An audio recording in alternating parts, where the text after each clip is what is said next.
Hi guys, it's Christine, and I am back today with another Doodlebug project. This one is using their Here Comes Santa Claus collection. That is their newest Christmas collection for 2016. What I'm going to be using today is actually a Christmas countdown page, basically. You could use it for an advent calendar, you could use it for a countdown of the days for Christmas, you could use it in a daily album where you are documenting each day. I am overwhelmed by the concept of trying to keep track of my entire month in a mini album. I've tried it once and it just didn't fit my style and my family's lifestyle. So instead, what I've done is I've gathered up a bunch of my pictures from last Christmas and I'm putting them together on this, and what I have room for is 25 pictures, which covers a lot of our Christmas season last year. I'm not categorizing it day by day. I'm not doing any order. I just put the pictures on there and they're documented, and I will just remember that they're from that season. So how I'm doing this is I am cutting open each square. With each one, I'm using my paper trimmer, and then I'm finishing off, polishing it with either my fine point scissors or my craft knife, depending on what I need to do. For each square, I am opening it up, cutting it up on 3 sides, and then leaving the 4th side attached. And for each one, you're going to notice I'm cutting in different directions. So I am not having them all open from the bottom or all open from the right side. Each one opens from a different direction. And I tried to make it so that 2 in a row didn't open the exact same way.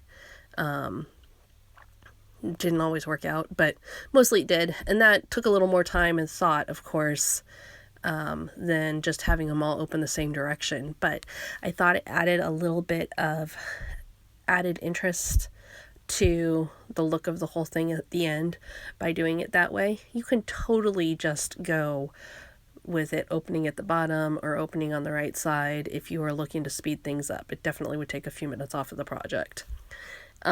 After I do my initial cutting, I am using my craft knife again, and I'm going to be using my ruler, and I'm scoring and folding the 4th side, the 4th edge of the square up. Obviously I'm not using my craft knife for the scoring part.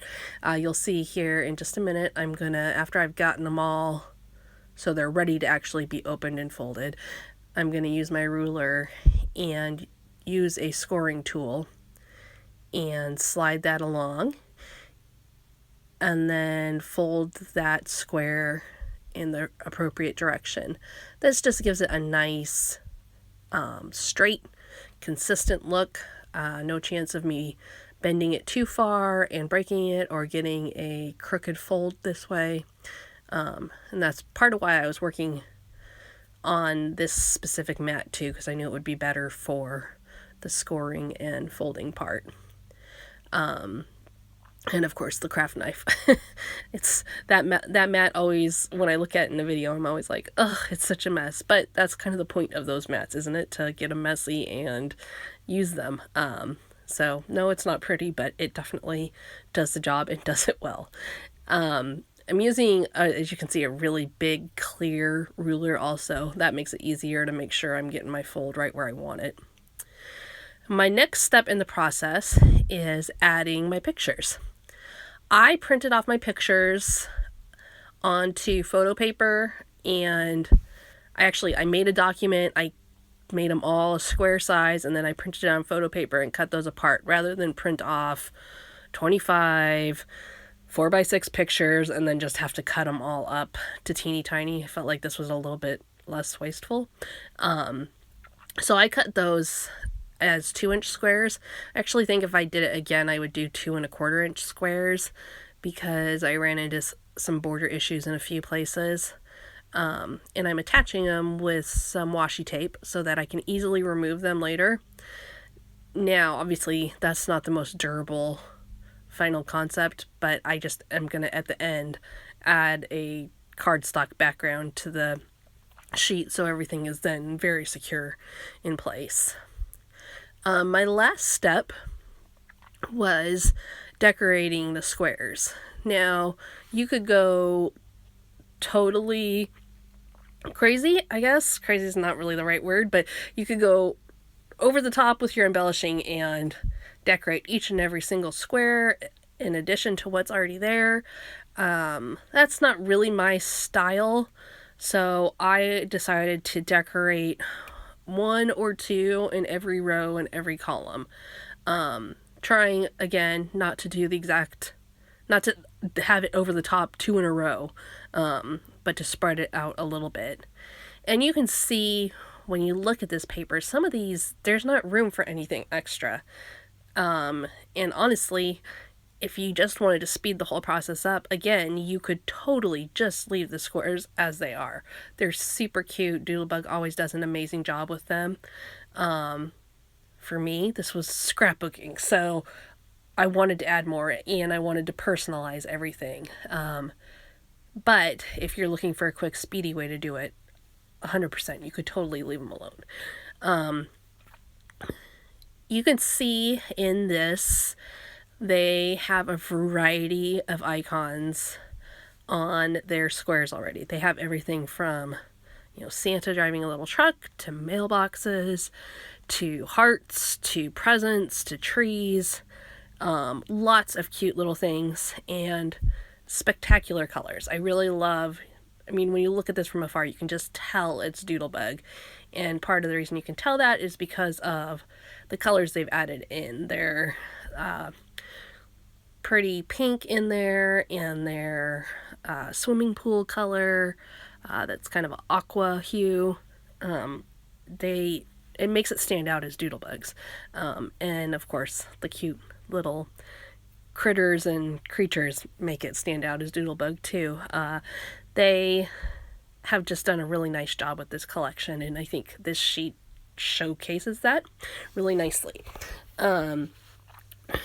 In each collection now, they have the this and that sheet, which you can see I'm working with now, which has borders on it, which used to be a separate, like they'd have a fancy frill sheets where they had separate borders, but now it's actually included on that, which is really handy.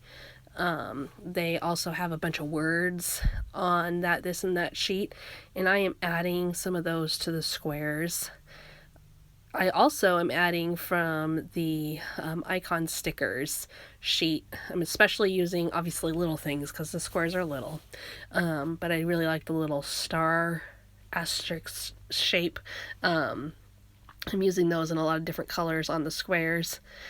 And they also are including now several shape sprinkles, which are pretty much my favorite thing of all that they make. I love everything they make, but the shape sprinkles are always like, you'll find them on all of my layouts.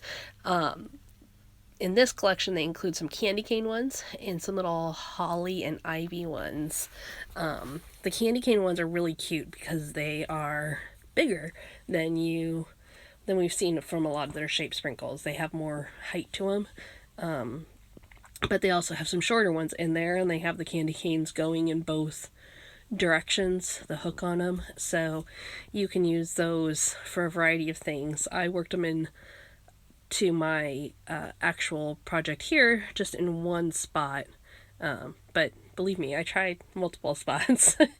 One of the things you can also do with them is cover up areas. If you look at my number 16, which I'm kind of blocking right now, I actually added the holly berries from the shape sprinkles on top of that. I didn't mess with the leaves, but I added the holly berries just to add a little extra dimension, and they fit perfectly on there.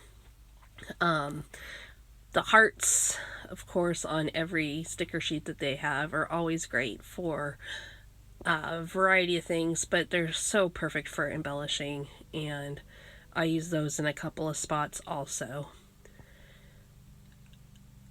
There is, if you look at number 10 on this, which is right up by where my hand is right now, that red bird in this collection is so cute. just looks like a little cardinal, and it's as cute as can be.